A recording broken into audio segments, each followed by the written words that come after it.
చేస్తే ఈరోజు ప్రజల వద్దకే పాలనని చెప్పి ప్రజాప్రభుత్వంగా ప్రజలతో మమేకమై నిత్యం మంత్రులు, ముఖ్యమంత్రి, ఉప ముఖ్యమంత్రి అందరూ కూడా ఈరోజు ప్రజా పాలనలాగా తీసుకొని ముందుకు వెళ్తున్నటువంటి విషయం మీరు స్పష్టంగా చూస్తూ ఉన్నారు. ఆ ప్రజా పాలన ప్రజల ఆలోచనల నుంచి వచ్చినటువంటి అవసరాలు, అవకాశాలనే ఈరోజు పెద్ద ఎత్తున ప్రభుత్వం ఒక పాలసీగా తీసుకొని ముందుకు పోతున్నటువంటి విషయం కూడా మీకు తెలిసింది. ఉదాహరణకి రాష్ట్రంలో ఉన్నటువంటి విద్య, వైద్యం పైన ఈ రాష్ట్ర ప్రభుత్వం దృష్టి పెట్టిన వైనం కూడా మీకు తెలియదు కాదు. పెద్ద ఎత్తున చదువుకునేటువంటి విద్యార్థులకి బంగారు భవిష్యత్తు అందించి ప్రపంచంతో పోటీ పడేటట్టుగా చేయటం కోసమే ఇంటిగ్రేటెడ్ రెసిడెన్షియల్ స్కూల్స్ అని ఈరోజు ఈ భారతదేశ చరిత్రలో ఏ రాష్ట్ర ప్రభుత్వం కూడా చేయలేనంత పెద్ద ఎత్తున పక్కా ప్రణాళికతో ఇంటర్నేషనల్ స్కూల్స్కు తగ్గకుండా ఇంగ్లీష్ మీడియంతో అన్ని సకల వసతులతో ఈరోజు నిర్మాణ కార్యక్రమాలను పెద్ద ఎత్తున చేపట్టి ముందుకు పోతున్న విషయం కూడా మీకు తెలిసిందే. అలాగే నేటి చిన్నారులు, నేటి బాలురు, నేటి చదువుకునే విద్యార్థులే రేపటి భవిష్యత్తు. వారు పౌష్టికాహారంతో ఆరోగ్యంగా ఎదిగితేనే ఈ రాష్ట్రానికి మంచి భవిష్యత్తు ఉంటుందనే ఆలోచనతో మేము అందరం ఆలోచన చేసి ముఖ్యమంత్రి గారు రేవంత్ రెడ్డి గారు, మంత్రిమండలి, అట్లాగే కాంగ్రెస్ పార్టీ అందరూ ఆలోచన చేసి ఈరోజు పెద్ద ఎత్తున డైట్ ఛార్జెస్ 40% పెంచి గత 10-12 సంవత్సరాలుగా పెరిగిన ధరలకు అనుగుణంగా ఏ ఒక్కరు కూడా ఆలోచన చేయనటువంటి పరిస్థితుల్లో ఆ పెరిగిన ధరలకు అనుగుణంగా వాళ్ళ డైట్ ఛార్జెస్ కూడా పెంచి వాళ్ళు పౌష్టికాహారంతో ఎదగాలనే ఆలోచనతో చేసిన విషయం కూడా మీకు తెలిసిందే.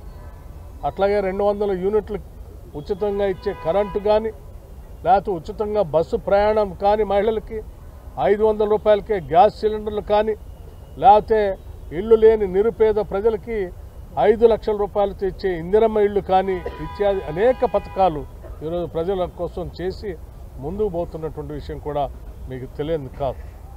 ఈ రాష్ట్రం తెచ్చుకున్నదే నిరుద్యోగ యువతి యువకుల సమస్యల పరిష్కారం కోసం, వారికి ఉద్యోగ అవకాశాలు కల్పించడం కోసం.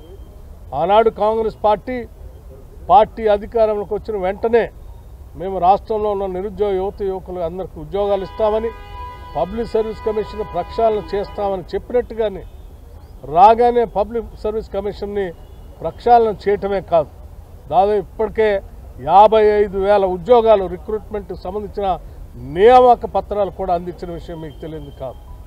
పబ్లిక్ సర్వీస్ కమిషన్లో గత 10 ఏళ్ళు ఒక్కసారి కూడా గ్రూప్ 1 పరీక్షలు నిర్వహించలేనటువంటి పరిస్థితిలో గాలికి వదిలేస్తే మేము వచ్చి కేవలం 7-8 నెలల్లోనే గ్రూప్ 1 పరీక్షను కూడా సక్రమంగా నిర్వహించి దశాబ్ద కాలం పైబడి గ్రూప్ 1 కోసం ఎదురు చూస్తున్న నిరుద్యోగ యువత యువకులకి మంచి అవకాశం కల్పించిన విషయం కూడా మీ అందరికీ తెలిసిందే. అలాగే పబ్లిక్ సర్వీస్ కమిషన్ క్యాలెండర్ను కూడా ప్రకటించి దానికి అనుగుణంగా ఎన్ని ఇబ్బందులు సృష్టించడం కోసం ఈ ప్రశ్నాపత్రాలు లేకపోతే పరీక్ష నిర్వహించకుండా దాన్ని ఏదో రకంగా తిరకాసు పెట్టి నిరుద్యోగ యువత యువకులకి అవకాశాలు రాకుండా ఉండేటట్టుగా చేయాల్సిన అనేక కుటిల ప్రయత్నాలు ఈ బీఆర్ఎస్ పార్టీ లాంటి వాళ్ళు చేస్తుంటే కూడా వాటిని తట్టుకొని నిలబడి వాటన్నిటిని ఎదురించి నిరుద్యోగ యువత యువకుల కోసం పరీక్షలు నిర్వహించి ఈరోజు విజయవంతంగా మనం చేస్తున్న విషయం కూడా మీకు తెలిసింది. ఇవన్నీ ప్రజల విజయంగా ప్రభుత్వం మీరు ఏర్పాటు చేసుకున్న ప్రజాప్రభుత్వం మన అవసరాలని తీర్చిదిద్దుతూ ప్రజల విజయంగా ముందుకు పోతున్నటువంటి సందర్భంలో ఈరోజు రాష్ట్ర ప్రభుత్వం సంవత్సర కాలం పూర్తి చేసుకున్నటువంటి సందర్భంగా చేస్తున్న కార్యకలాపాల్లో కూడా మేము ఎప్పటివరకు చేసినటువంటి అంశాలని, భవిష్యత్తులో చేయాలనుకునేటువంటి అంశాలను కూడా చాలా స్పష్టంగా చెప్తూ ముందుకు పోతూ ఉన్నాం. ఉదాహరణకి రాష్ట్రంలో సగభాగం జనాభా ఉన్నటువంటి మహిళలను దృష్టిలో పెట్టుకొని మేము మహాలక్ష్మి అని చెప్పి ఒక పథకాన్ని ప్రవేశపెట్టమే కాకుండా ఈ రాష్ట్రంలో ఉన్న మహిళలందరూ కూడా ఆర్థికంగా నిలదొక్కుని పైకి వస్తే వాళ్ళ ద్వారానే ఈ కుటుంబాలు నిలదొక్కుంటాయని, తద్వారా తెలంగాణ సమాజం నిలదొక్కుంటుందని ఆలోచనతో సంవత్సరానికి 20 నుంచి 25,000 కోట్ల రూపాయలు వడ్డీ లేని రుణాలు ఇప్పించాలని, ఒక 5 ఏళ్లలో 1,00,000 కోట్ల రూపాయలు వాళ్ళకి ఇప్పించాలని, కేవలం రుణాలు ఇప్పించడమే కాకుండా ఆ వడ్డీకి సంబంధించి రాష్ట్ర ప్రభుత్వమే వడ్డీ కట్టేటట్టుగా తీసుకున్న రుణాలతో వాళ్ళు పారిశ్రామికవేత్తలుగా ఎదగటానికి కావాల్సిన వ్యవస్థలను కూడా రాష్ట్ర ప్రభుత్వం ఏర్పాటు చేసే దిశలో ముందు పోతున్న విషయం కూడా మీకు తెలిసిందే.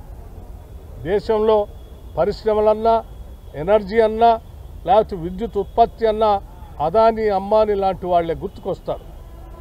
అదానీ అంబానీ లాంటి వాళ్ళ చేతుల్లో పోయేటువంటి విద్యుత్ ఉత్పాదనకు సంబంధించినటువంటి సోలార్ పవర్ ప్లాంట్ లాంటి వాటిని కిందికి తీసుకొని వచ్చి మేము ఈ రాష్ట్రంలో ఉన్నటువంటి మహిళా సంఘాలతో ఒప్పందం చేసుకొని 1000 మెగావాట్లకు సంబంధించి వారికి నిన్న జరిగినటువంటి వరంగల్ మహాసభలో మేము పీపీఏ అదేంటి ఒప్పందం చేసిన ఎంఓయూ చేసిన విషయం కూడా మీ అందరికీ తెలిసిందే. దాదాపు ఇంకా పెద్ద ఎత్తున అవసరమైతే ఆర్టీసీ బస్సులు కొనుగోలు కూడా సెల్ఫ్ హెల్ప్ గ్రూప్స్ ద్వారా కొనుగోలు చేపించి ఆ బస్సుల్ని ఆర్టీసీకే పెట్టి మళ్ళీ ఆర్టీసీ ద్వారా టికెట్ల ద్వారా వచ్చే ఆదాయం వాళ్ళకి వచ్చేటట్టుగా చేసే విధంగా రకరకాల చిన్న సూక్ష్మ పరిశ్రమలన్నింటినీ కూడా ఐడెంటిఫై చేసి మహిళా సంఘాలతో పారిశ్రామికవేత్తలుగా మార్చి 1 కోటి మంది మహిళల్ని కోటీశ్వరులుగా చేసేటువంటి ఒక బృహత్తరమైన కార్యక్రమానికి ఈరోజు ప్రజల ప్రభుత్వం మనందరి ప్రభుత్వం ఆలోచన చేసి ముందుకు పోతున్న విషయం కూడా మీ అందరికీ తెలిసిందే. ఇటువంటి అనేక అంశాలు యూనివర్సిటీస్ అన్నింటినీ పటిష్టపరుస్తున్నాం. అనేక అంశాలని ముందుకు తీసుకొని స్కిల్ యూనివర్సిటీ పెట్టాం. అట్లాగే అద్భుతమైన ఇంటర్నేషనల్ స్టాండర్డ్ ఉన్నటువంటి ఒక స్పోర్ట్స్ యూనివర్సిటీని పెడతా ఉన్నాం.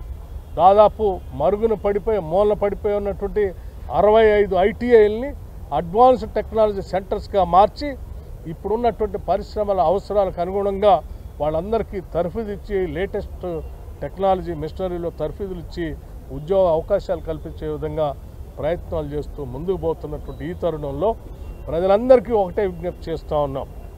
ఈ ప్రభుత్వం మనది, ప్రజల ప్రభుత్వం, పేదల బడుగు బలహీన వర్గాల మధ్యతరగతి ప్రజలకు సంబంధించినటువంటి ప్రభుత్వం, ఈ ప్రజాస్వామ్యవాదుల ప్రభుత్వం. ఈ ప్రభుత్వం చేసే కార్యకలాపాలని ప్రజలకు అందకుండా చేయాలని, లేకపోతే ఈ ప్రజాప్రభుత్వం చేస్తున్న కులగణన లాంటి ఒక చారిత్రాత్మకమైనటువంటి నిర్ణయం ఈరోజు దేశంలోనే రాహుల్ గాంధీ గారు ఇచ్చినటువంటి పిలుపు మేరకు మొట్టమొదటిసారిగా తెలంగాణలో మనం చేస్తూ ఉన్నాం.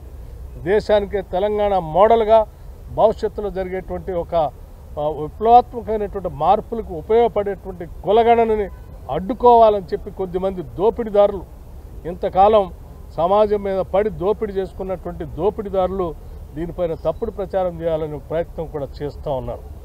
రాష్ట్రంలో ఉన్నటువంటి బడుగు బలహీన వర్గాలకు, పేద ప్రజానికానికి, లేకపోతే ప్రగతిశీల భావాలతో ఈ సమాజం ముందుకు పోవాలని కోరుకునేటువంటి వాళ్ళకి, సమసమాజ స్థాపన కావాలని కోరుకునేటువంటి వాళ్ళకి, ఈ రాష్ట్రంలో ఉన్నటువంటి వనరులు, వ్యవస్థలు, ఆస్తులు ప్రజలందరికీ పంచబడాలని కోరుకునేటువంటి వాళ్ళందరికీ నేను ఒకటే విజ్ఞప్తి చేస్తూ ఉన్నాను. ఈ కులగణనని విజయవంతం చేసేటట్టుగా మీరందరూ సహకరించవలసిందిగా కోరుతూ, తద్వారా ఈ తెలంగాణ రాష్ట్ర నిర్మాణం, ఈ సమాజ నిర్మాణం భూస్వామ్య ఫ్యూడల్ వ్యవస్థ నుంచి బయటికి తీసుకొని వచ్చి ప్రగతిశీల భావాలతో కూడినటువంటి సమసమాజ స్థాపన కోసం పునాదులు వేసుకుందామని చెప్పి ఈ సందర్భంగా మీ అందరికీ నేను మనవి చేస్తూ ముగిస్తూ ఉన్నాను. నమస్కారం. ఓటర్లు కూడా ఈరోజు ఇక్కడ ప్రత్యక్షంగా నన్ను కలవటానికి వస్తూ ఉన్నారు, ప్రభుత్వ దృష్టికి అంశాలు తీసుకొని వెళ్ళటానికి. వాటిని కూడా తీసుకొని వాటిని పరిష్కారం చేయడం కోసం ఆ ప్రయత్నం అంతా చేస్తామని ఈ సందర్భంగా మీకు మనవి చేస్తూ, మీరు ఒక్కసారి గమనించాలి, గత ప్రభుత్వాలకి ప్రజాప్రభుత్వాలకి ఉన్న తేడా ఇదే. గత ప్రభుత్వం ఎప్పుడు గడిల మధ్యలో లోపల బంధించుకొని పాలకులు పాలన చేస్తే, ఈరోజు ప్రజల వద్దకే పాలన అని చెప్పి ప్రజాప్రభుత్వంగా ప్రజలతో మమేకమై నిత్యం మంత్రులు, ముఖ్యమంత్రి, ఉప ముఖ్యమంత్రి అందరూ కూడా ఈరోజు ప్రజాపాలనలాగా తీసుకొని ముందుకు వెళ్తున్నటువంటి విషయం మీరు స్పష్టంగా చూస్తూ ఉన్నారు. ఆ ప్రజాపాలన, ప్రజల ఆలోచనల నుంచి వచ్చినటువంటి అవసరాలు, అవకాశాలనే ఈరోజు పెద్ద ఎత్తున ప్రభుత్వం ఒక పాలసీగా తీసుకొని ముందుకు పోతున్నటువంటి విషయం కూడా మీకు తెలిసిందే. ఉదాహరణకి రాష్ట్రంలో ఉన్నటువంటి విద్య, వైద్యం పైన ఈ రాష్ట్ర ప్రభుత్వం దృష్టి పెట్టిన వైనం కూడా మీకు తెలియదు కాదు. పెద్ద ఎత్తున చదువుకునేటువంటి విద్యార్థులకి బంగారు భవిష్యత్తు అందించి ప్రపంచంతో పోటీ పడేటట్టుగా చేయటం కోసమే ఇంటిగ్రేటెడ్ రెసిడెన్షియల్ స్కూల్స్ అని ఈరోజు ఈ భారతదేశ చరిత్రలో ఏ రాష్ట్ర ప్రభుత్వం కూడా చేయలేనంత పెద్ద ఎత్తున పక్కా ప్రణాళికతో ఇంటర్నేషనల్ స్కూల్స్కు తగ్గకుండా ఇంగ్లీష్ మీడియంతో అన్ని సకల వసతులతో ఈరోజు నిర్మాణ కార్యక్రమాలను పెద్ద ఎత్తున చేపట్టి ముందుకు పోతున్న విషయం కూడా మీకు తెలిసిందే. అలాగే నేటి చిన్నారులు, నేటి బాలురు, నేటి చదువుకునే విద్యార్థులే రేపటి భవిష్యత్తు.